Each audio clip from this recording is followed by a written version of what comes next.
Imagine this. You're standing in the middle of chaos. Someone just insulted you. You just got rejected.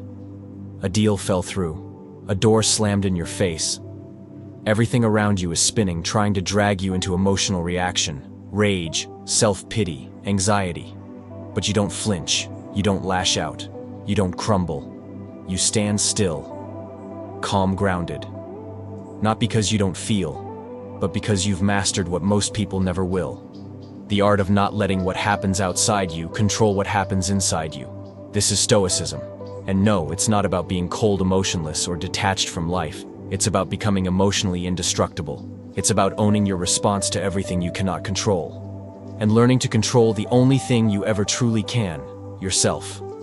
At its core, Stoicism teaches one radical idea. You are not what happens to you. You are how you respond to it. Every moment you're alive, life throws something at you. Pain, beauty, betrayal, love, loss. And most people go through life reacting, like puppets being yanked by every string the world pulls. But the Stoic cuts the strings. The Stoic becomes the master of their own mind. The origin of this ancient philosophy isn't found in ivory towers or mystical caves. It was born in the brutal streets of ancient Greece and Rome. Marcus Aurelius, a Roman emperor, Epictetus, a former slave, Seneca, an advisor in the most dangerous political circles. These weren't abstract thinkers. They were survivors, warriors of the mind, men who stood face to face with suffering, power, temptation, and death, and didn't just endure it. They turned it into fuel. And what was their secret?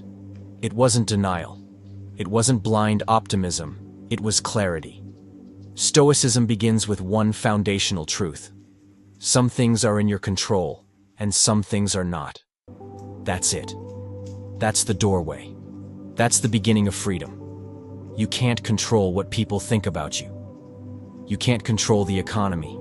You can't control traffic, the weather, or your past. But you can control what you think, what you say, how you show up. And the moment you start separating what's in your control from what's not, you stop wasting energy, fighting reality, and you start creating power from within. Think about that.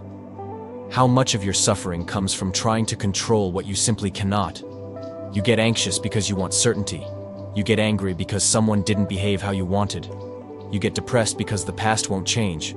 But none of those things are under your control. The Stoic doesn't waste a single breath on them. The Stoic says, "This is outside of me. I don't deserve my power." Instead, Stoicism sharpens your focus inward, not in a selfish way, but in a sovereign way. It asks you, what are you doing with your choices, your time, your attention, your character? Because that's the battlefield. That's where true strength is built, not by bending the world to your will, but by bending your will toward wisdom. Let's break it down even further.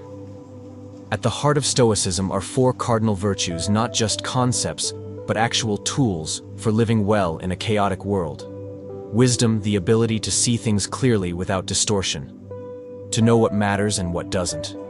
Wisdom gives you perspective when your emotions try to hijack your judgment. Courage, the ability to act rightly even when it's hard. Not fearlessness, but the discipline to feel fear and still move forward.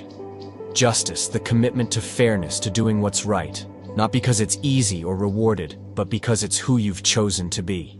Temperance, self-control, the mastery of your desires, your impulses, your appetites. In a world of excess, the Stoic knows how to say enough. These virtues aren't ancient fluff. They are the blueprint for mental dominance. Want to stop being manipulated by others. Build wisdom. Want to stop folding under pressure. Train your courage. Want to walk with integrity in a world of fakes. Practice justice. Want to resist temptation and stay focused. Live with temperance. But Stoicism isn't just about thinking, it's about practice. Daily, uncomfortable, disciplined practice. Marcus Aurelius didn't become one of the greatest emperors in history because he read a few quotes. He journaled every single day. His private writings, what we now know as meditations, were never meant to be published. They were reminders, anchors, conversations with himself when the world tried to pull him under. Epictetus, who lived as a crippled slave, taught his students to rehearse hardship, to mentally prepare for insult, rejection, failure, so that when those moments came, they wouldn't break. They would meet reality like an old friend. That's another Stoic secret. Premeditatio malorum, the premeditation of evils. Imagining worst-case scenarios. Not to scare yourself, but to prepare yourself, to remove fear's fangs. You rehearse misfortune, so when it arrives, you greet it with calm, not panic. And that's what Stoicism gives you. Calm in the chaos, control when things spin, focus in distraction. You don't become emotionless, you become emotionally wise. You feel, but you don't drown. You hurt, but you don't break. You fall, but you rise stronger. Let's be real. The world today is noisy, anxious, and overstimulated. People are emotionally reactive. They spiral over likes, traffic, texts, left on read. They blame, they whine, they collapse at the first sign of discomfort. But you're here because you're not like that. You're ready to build something. Most people never will, a mindset. So strong life can't break it. And that journey doesn't start with changing the world. It starts with changing how you see the world. It starts with a pause before the reaction, a breath before the outburst, a question before the judgment. Is this under my control? That question is the sword of the Stoic. It cuts through the noise. It brings you back to the only place your power ever truly lives within. But we're just getting started. Because knowing is not enough. You must act.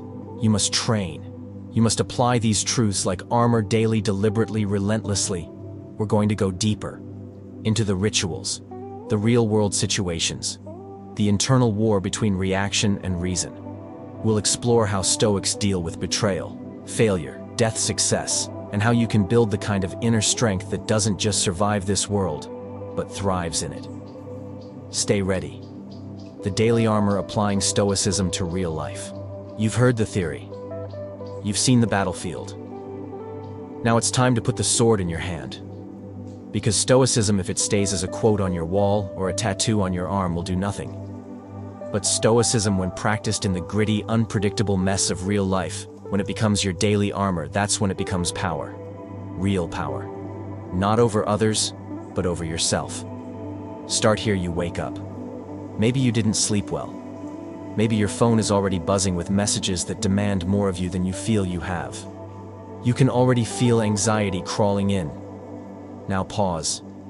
The Stoic takes a breath and asks, what is in my control right now? Your attitude, your focus, your next move.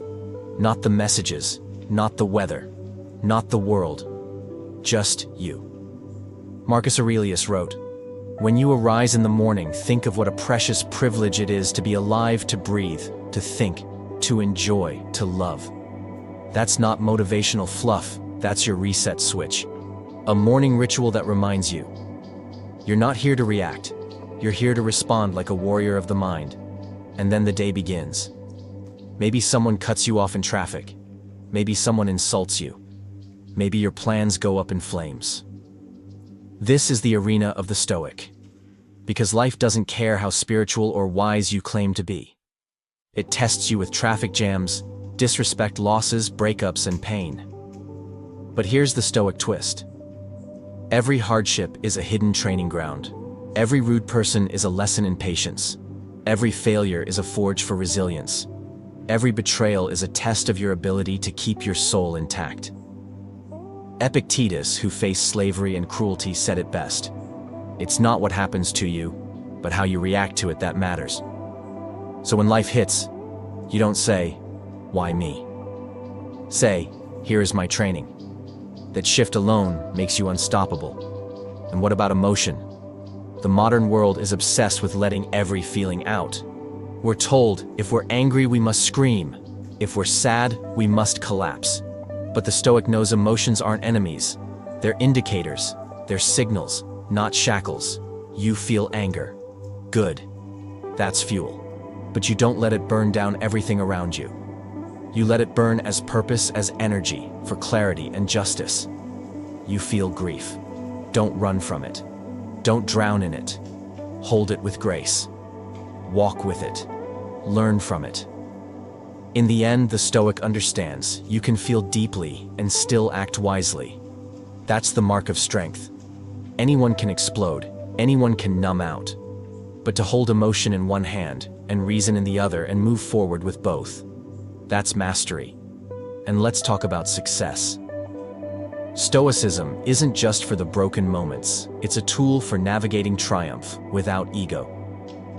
Seneca, a man who had wealth, influence, and fame, warned constantly, "Success can make you soft, comfort can make you weak, praise can blind you."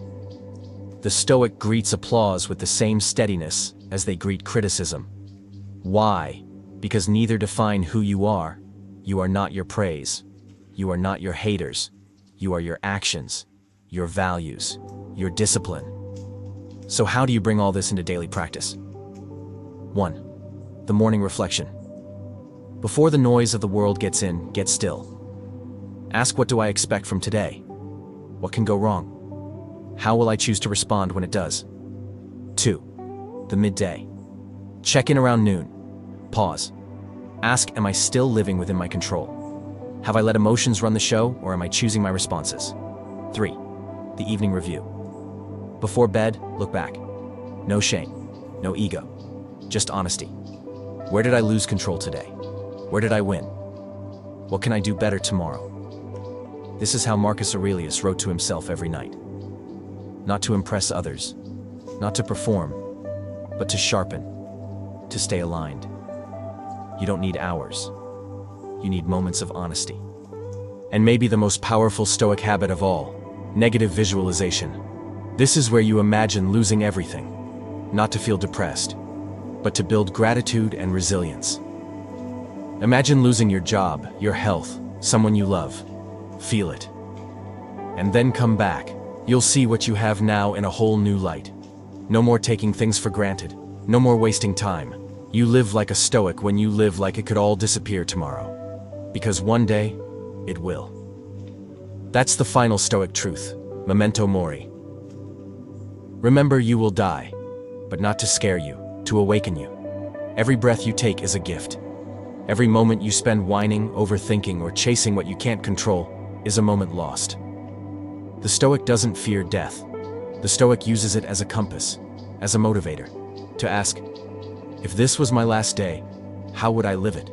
What kind of person would I be? Not someday, today. And here's the real secret. You don't have to be Marcus Aurelius. You don't need a toga, a scroll, or a Roman Empire. You need a choice. In this moment, in every moment, to return to your center, to stop being a victim of circumstances, and start being the author of your response. Because life will never stop throwing storms your way. But Stoicism doesn't promise calm seas. It promises a stronger ship. A ship built from truth, discipline, and inner fire. A ship that doesn't sink even when the waves roar. So ask yourself, who do I want to be when things go wrong? Who do I want to be when no one's watching? When the world burns, will I burn with it? Or will I become the flame that lights the way?